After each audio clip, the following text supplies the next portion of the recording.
ദൂരം വരെ നോക്കുമ്പോൾ പോലെ കാണും.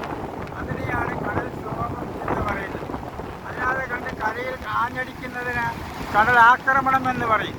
ഇത് ശക്തമായ കാറ്റ് മുഖാന്തരം കാറ്റുള്ള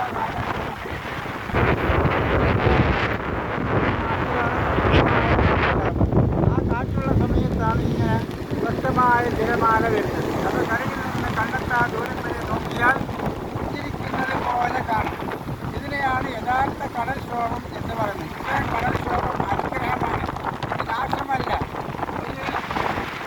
ഇതിനെ ഒരു വലിയ നിയന്ത്രിക്കാനുള്ളതായ സംവിധാനമുണ്ട്. എന്നതുപോലെ തന്നെ ഇത്തരം തിരമാലകളെ നിയന്ത്രിക്കാനുള്ള സംവിധാനമുണ്ട്. അത് നമ്മുടെ ജൈവമാലിന്യം കൊണ്ട് നിയന്ത്രിക്കാൻ കഴിയും. അത് ആയിരക്കണക്കിന് ലോഡ് ജൈവമാലിന്യം പുഴയിൽ നിക്ഷേപിച്ചാൽ അത് കടലിലേക്കും എത്തിയാൽ ഇത്തരം തിരമാലകളെ